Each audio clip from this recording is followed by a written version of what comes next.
Okay, winding down here with lesson number 11. We've got this one and two others, I believe. No. Next Sunday will be the last Sunday of the quarter, right? Because this is third Sunday, and then we have one more Sunday. I think it's lesson 11 maybe because I did one in two parts. And so next Sunday will be the last Sunday of the quarter. Let me remind you, we start a new quarter in March. But March the 3rd is a special Sunday, or Victory Sunday, so all our teens and adults will be in here for class March 3rd. We have Kyle Butt coming to be with us. Got a special day planned with a fellowship meal. So I hope that you'll be able to be a part of that. Invite your friends because this will be a good opportunity to introduce people to what we're doing here and what we're all about. Be planning for that. After that, we'll start a new quarter of studies on the second Sunday in March. And I know that we've got some good things planned for that. But let's turn to attitudes this morning.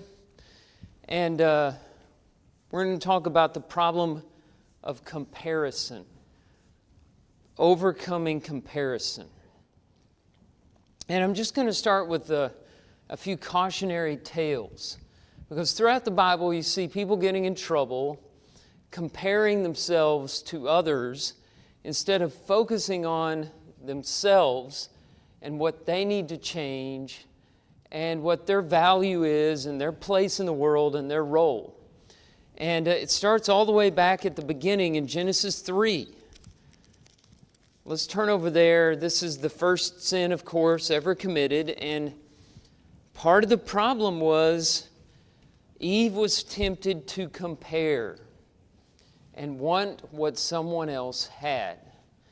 This is used by Satan very cleverly. And he starts talking to her and asking in verse 1, did God actually say, you shall not eat of the tree in the garden? And the woman said to the serpent, we may eat of the fruit of the trees in the garden, but God said, you shall not eat of the fruit of the tree that is in the midst of the garden, neither shall you touch it, lest you die. But the serpent said to the woman, you will not surely die. Now look at this. For God knows that when you eat of it, your eyes will be open, and you will be like God, knowing good and evil. You see what he's doing there? He's bringing God into the picture as a comparison and saying very subtly, he has it better than you, but you can have what he has if you just eat this fruit.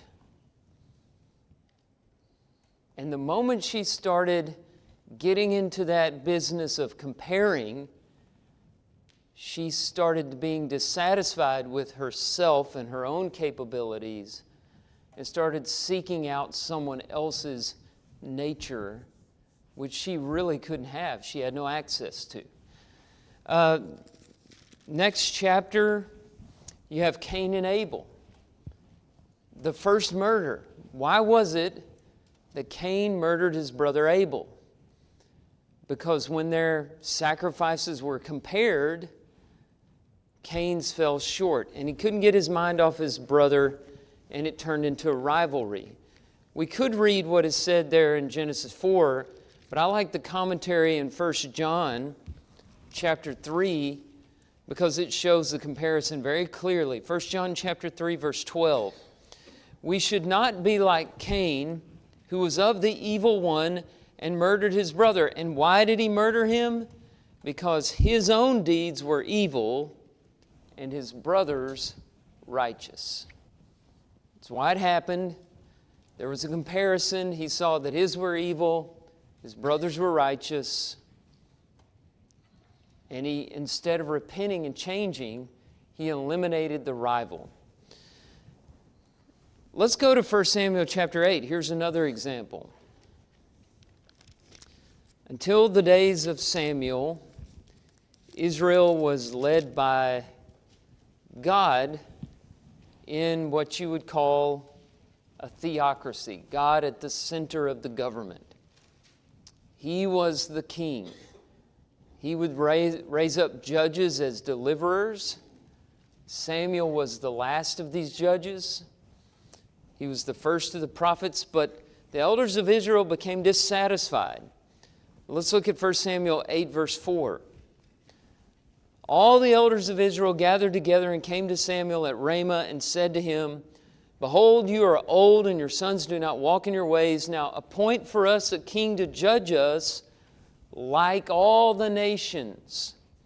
We want to be like everybody else. It's not fair that we have to be different. We don't want to be ourselves. We want to be like them. And verse 6 says, This displeased Samuel when they said, Give us a king to judge us. And Samuel prayed to the Lord, and the Lord said to Samuel, Obey the voice of the people in all that they say to you, for they have not rejected you, but they have rejected me from being king over them. Later on in, I think, verse 19, we have this. The people refused to obey the voice of Samuel, and they said, No, but there shall be a king over us, that we also may be like all the nations, and that our king may judge us and go out before us and fight our battles. They didn't want this because it was right. They wanted it because everybody else had it. And that's a very powerful temptation, to be like everybody else, to want to fit in. Let's turn over to Habakkuk. This is a little different type of comparison. Not necessarily wanting to be like everybody else, but when confronted, pointing the finger to others worse than you and saying, what about them? Next couple of examples are like that. So in the book of Habakkuk, the days of Judah are winding down. Judah has been sinful. God has been warning through the prophets that He's going to deliver them over into the hands of their oppressors, the empire of Babylon. And Habakkuk knows this, and he's really having a problem with it. In fact, you could think of Habakkuk as the questioning prophet, because he's always asking questions. He was bold to confront God with these questions, and God loved Habakkuk and let him ask these questions and answered them and had a dialogue with him. You can learn a lot about prayer by looking at the way Habakkuk talked to God. I want to read chapter 1, verse 12 and following. Habakkuk says, Are you not from everlasting, O Lord, my God, my Holy One? We shall not die. O Lord, you have ordained them as a judgment, and you, O Rock, have established them for reproof. You who are of purer eyes than to see evil and cannot look at wrong, why do you idly look at traitors and remain silent when the wicked swallows up the man more righteous than he? Do you understand his argument? He's talking about Babylon compared to Judah. And he's saying, Lord, we're bad, but we're not as bad as the people you're using to punish us. This doesn't make any sense.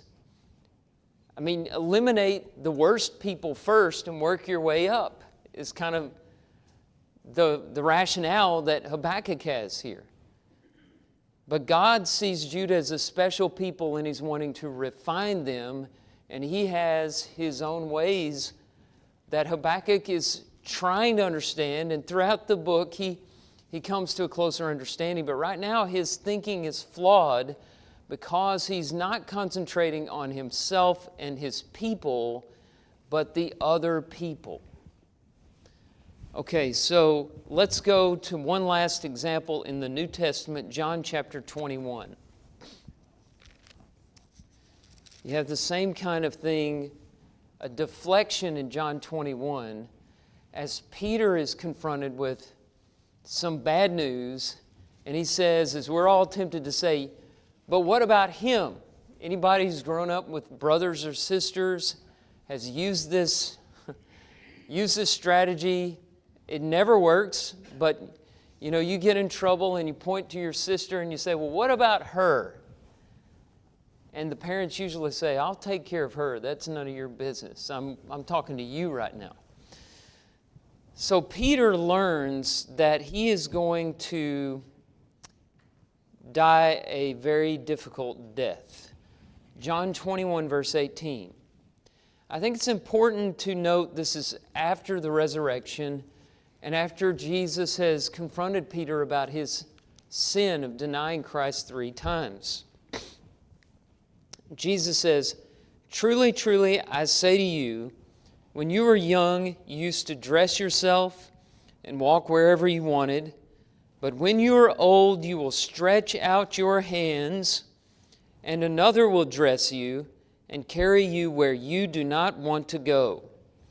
John tells us in verse 19, this he said to show by what kind of death he was to glorify God. And after saying this, he said to him, follow me. Tradition says that Peter was crucified. And by request, he was crucified upside down because he did not feel worthy to die in the same manner as his Lord. And this is foreshadowing that and lends credence to that tradition. Because Jesus says they will stretch out your hands. That sounds like death by crucifixion. Peter apparently knew Jesus was talking about an untimely death. He might have even ascertained that he was talking about the crucifixion. Because in verse 20, he has a negative reaction to this. He turned and he saw the disciple whom Jesus loved following them. Who was the disciple whom Jesus loved? John. And John is writing this. And that's how he refers to himself in his gospel account. Peter turns, he sees John, the one who'd been reclining at table close to them, and had said, Lord, who is it that is going to betray you? When Peter saw him, he said to Jesus, Lord, what about this man? You're talking about horrible things happening to me. What about the rest of them? What about John? And Jesus said, verse 22, if it is my will that he remain until I come, what is that to you? You follow me. Focus. Don't compare. Look at what my will is for your life. I'll take care of everybody else. That's what he has to say to them. As a kind of a footnote here, John says in verse 23, the saying spread abroad among the brothers that this disciple, that John, was not to die. Yet Jesus did not say to him that he was not to die. But if it is my will that he remain until I come, what is that to you? So apparently by the time John was writing this, he was an old man, and people had started circulating this saying, John was going to live until Jesus returned. And John says that's not what he was saying.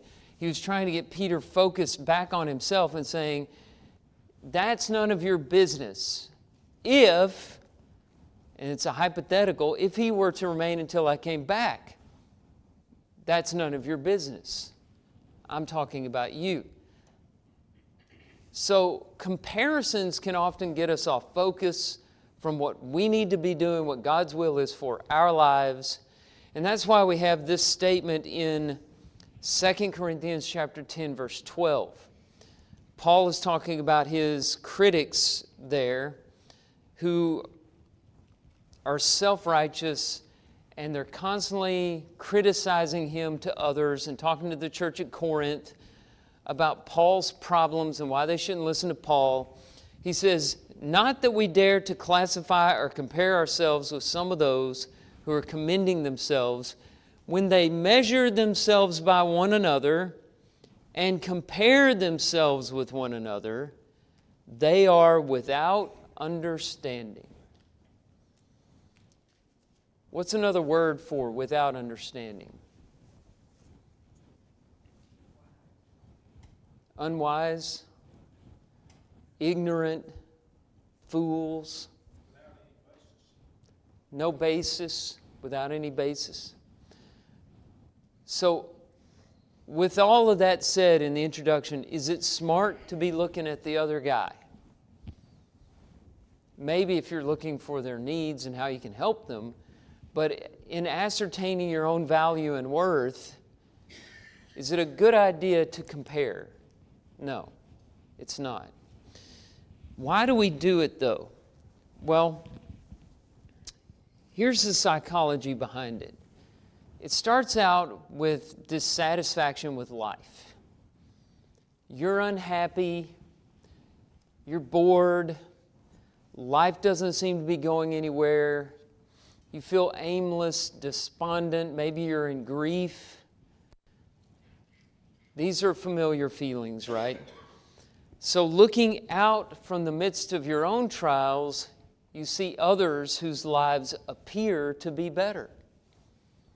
This has always been a problem, but it's even worse now because of social media. Because now you have others' lives, and I should put that in air quotes, others' lives in the palm of your hand.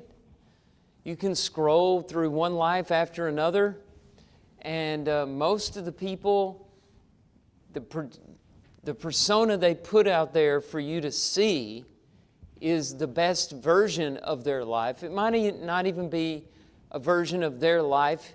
It's a carefully crafted, curated life that's not the real thing. You're looking at fragments. But as you do that, you start feeling more and more dissatisfied and thinking, what about me? Why does he have this and I don't? Why does he get this award and I don't? Why are these people hanging out with him and not me? Why did he get to go there and not me? I found one quote that said, Facebook is the CNN of envy, a kind of 24/7 news cycle of who's cool, who's not, who's up, and who's down. So it's always there, over and over and over again. And our pain blurs our vision, fooling us into thinking that other people don't have problems like we do. Everybody is dealing with something. Everybody is flawed. Everybody feels like an imposter. You know, something I learned professionally a long time ago. An older preacher told me, I said something like, I don't feel like I should be in the pulpit. I don't feel like I'm ready. I don't feel like I know what I'm doing. And he said, hey, none of us does. And that helped me a lot. And he taught me the phrase imposter syndrome. It's the idea that I don't belong here. I don't know what I'm doing. Everybody feels that way. Doctors feel that way. Lawyers feel that way. Preachers feel that way. Teachers feel that way. Parents feel that way. It's a common feeling. And when we look at somebody and they look like they've got it all together, just know they don't. They have problems. And if you sat down with them across the table and shared problems, you'd walk away saying, I don't want to trade with him. I'll just take my own problems. Thank you very much. But we have this illusion about it. And so the comparison that we do out of our dissatisfaction with life triggers this it's not fair mentality. Why can't I have what he has? And we start focusing more on what others have and what we don't have. We stop counting our blessings. We talk more about what's going wrong than what's going right. And we descend into a cycle of envy and misery. So we end up worse than we began. So in short, in summary, it starts with dissatisfaction or unhappiness. We look at others maybe as a way to lift ourselves out of that unhappiness. We think, well, maybe it's worse for them than me. We see only the good things about them, which pushes us into envy, which makes us even more unhappy. And so let's talk about envy a little bit, because this is the sin of comparison. When comparison becomes sinful, it turns into jealousy or envy. And the Bible has a lot to say about envy. And we don't have time to cover all the information.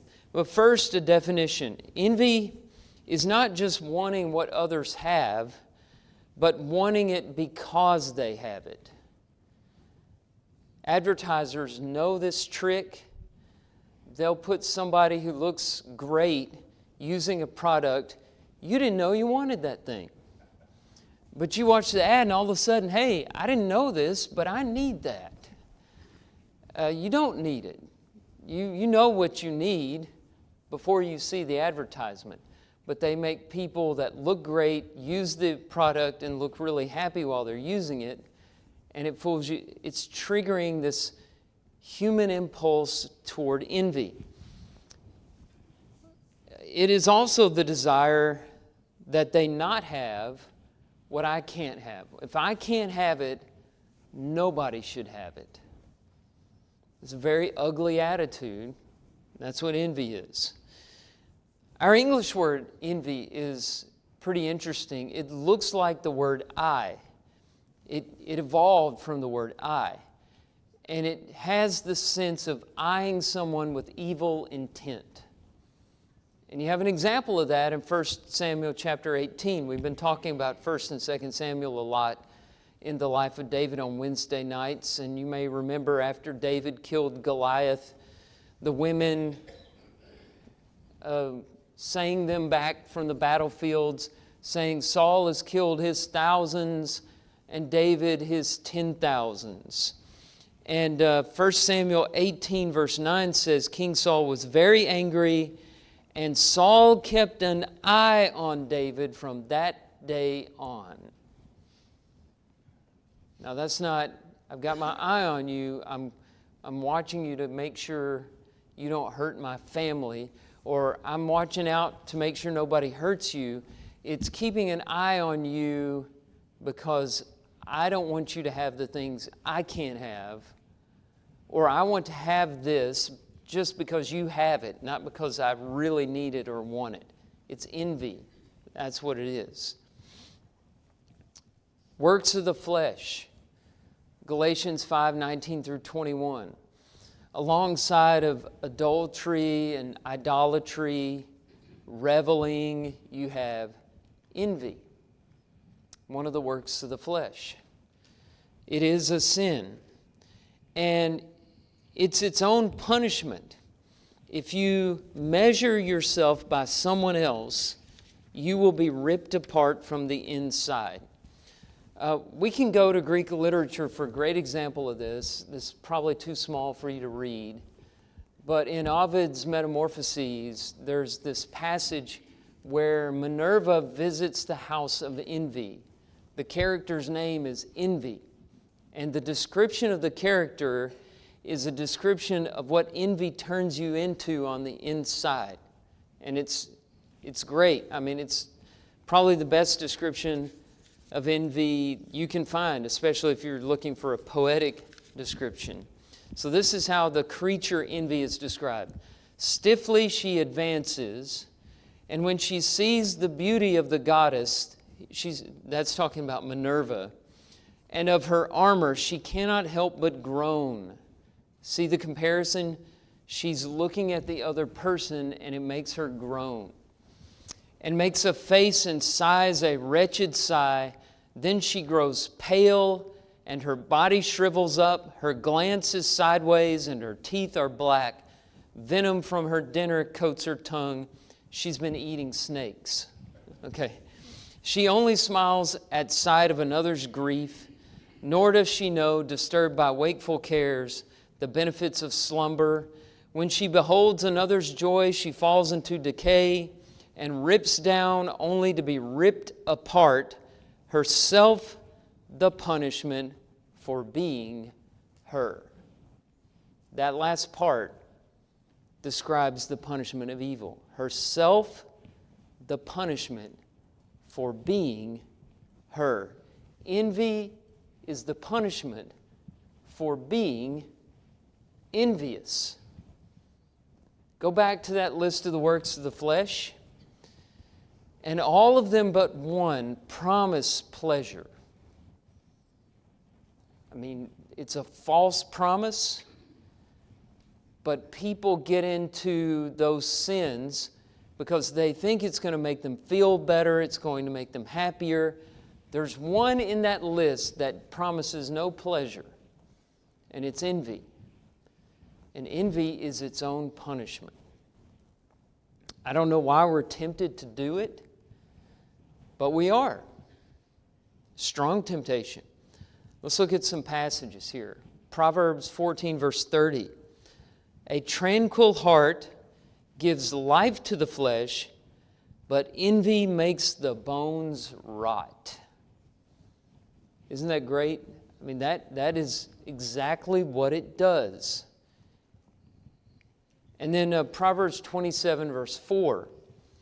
Wrath is cruel, anger is overwhelming, but who can stand before jealousy? There's a building toward a climax here with this particular proverb. You've got wrath. Well, that's cruel, but you might be able to beat it. Anger, it can be overwhelming sometimes. But jealousy, you can't even stand before it. Beware. And then Proverbs 23, verse 17. Advice from parent to child. Let not your heart envy sinners, but continue in the fear of the Lord all the day. And then in James chapter 3, 14 through 16, James is comparing the wisdom from above to the wisdom from below. And he says, if you have bitter jealousy, that's what we're talking about here. Envy and jealousy are synonymous. And selfish ambition in your hearts, do not boast and be false to the truth. This is not the wisdom that comes down from above, but is earthly, unspiritual, demonic. For where jealousy and selfish ambition exist, there will be disorder and every vile practice. Paul writes to the church at Corinth in 1 Corinthians chapter 3, and he tells them that they're acting like children, and they're acting in a fleshly way, a merely human way, not as children of God. And he says, it's because there's jealousy and strife among you.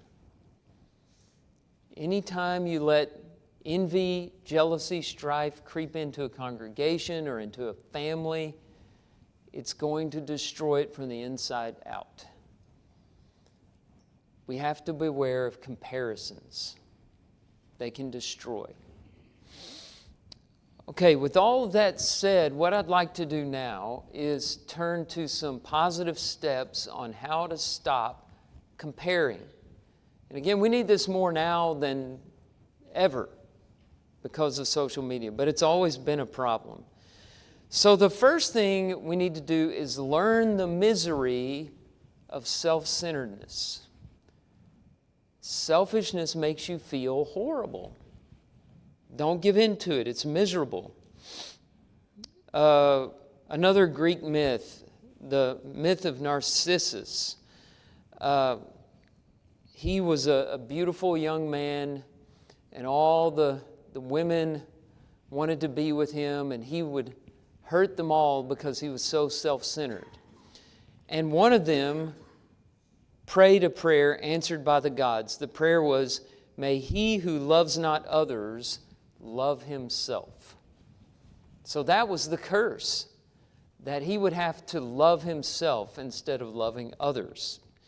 And so you've probably heard the myth of Narcissus. He bent over a clear pool for a drink and caught a glimpse of his reflection and instantly fell in love with himself. And he pined away staring at his image in the reflection of the pond until he died. That was his fate, is because he couldn't love others, he was forced to love himself. Selfishness is wrong. It increases our feelings of suspicion, self-pity, depression, resentment. And the converse of that is that when you help other people and you get your focus off your own problems, you feel better. Isn't that right? A lot of us have found that to be true. I hear people say that all the time. It just feels good to make a visit, or it feels good to deliver food or do this act of service. It's the way we're wired. We're not wired to focus on ourselves. Self-destructive behavior. Okay, so that's the first thing. Learn and accept the misery of self-centeredness. Number 2, develop an abundance mindset. There's a scarcity mindset and there's an abundance mindset. Now, the scarcity mindset is there are only so many friends out there to go around. And I can only have so many friends, and others can only have so many. And so if a person is out there making friends, they're taking friends away from me. If someone is out there making money, they're taking money away from me. If someone is out there enjoying life, they're taking enjoyment away from me. There's only so much to go around. The abundance mindset says there's plenty of the good things in life to go around. God has made an infinite supply of happiness and joy and peace and friendship and love. That's out there, and the more it's enjoyed, the more it multiplies. You remember the story of the widow who just had a little bit of oil left, and Elijah went to her house? I think it was Elijah. Could have been Elisha.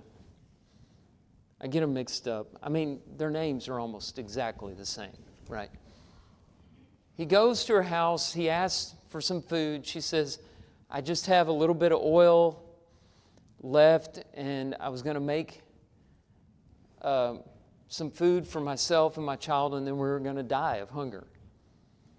And Elijah made it to where her jar never ran out of oil. It always had just that little bit of oil till the famine was over. And friendship and love and joy and forgiveness, all those wonderful attributes that make life great, that's like the widow's oil. They never run out. That's the abundance mindset. And you've got to have the abundance mindset. Thomas Jefferson, I think he's the one who said this. He said, a candle loses nothing when it lights another candle. So we're candles. We can afford to light other candles. You can pay someone a compliment for doing a good job, and that's not going to lessen you. Their success does not mean that you are less successful. We've got to get that out of our heads. We treat these kinds of exchanges like money in a bank account. You don't have to budget love. So develop an abundance mindset. All right? If anybody has a comment or anything, just break right in. I don't mind. Okay. Here's the next one. Heard this before? Rejoice with those who rejoice, weep with those who weep. That kind of goes along with the abundance mindset. You can celebrate somebody else's success without taking away from your own potential for success. And you don't have to rejoice over somebody's heartache, thinking it's some kind of competition. It doesn't make you better that someone else has failed. We need to want other people to win. Do you want that for your brothers and sisters in Christ? Do you want that for your coworkers? Do you want them to be successful and win? You know, that's how teams work. You know, nobody on the basketball court who's on a good team is hoping his teammate misses that shot because it might make him look worse. Hey, we're trying to win the game. We're on the same team. Let's all make the shot.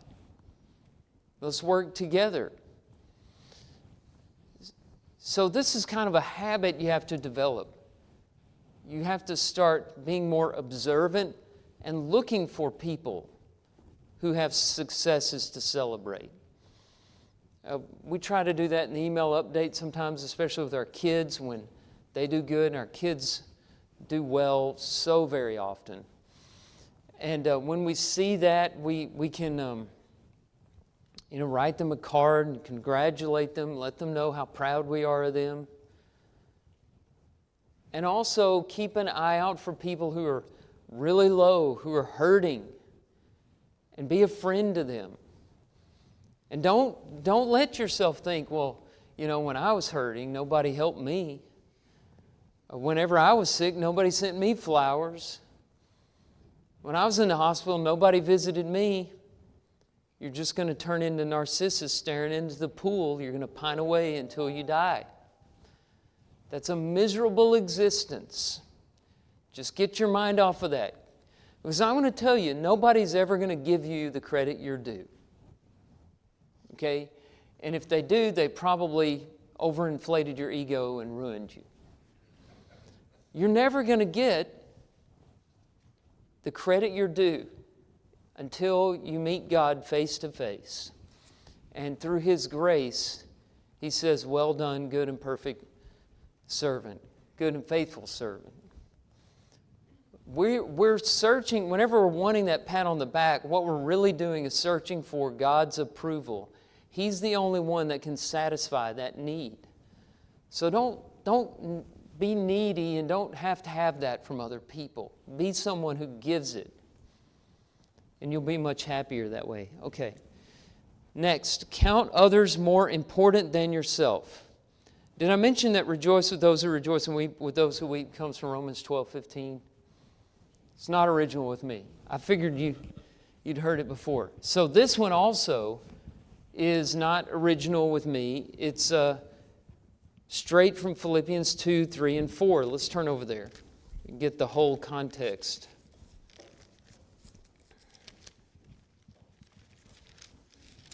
And I think it's important to point out that a key verse this quarter follows these verses.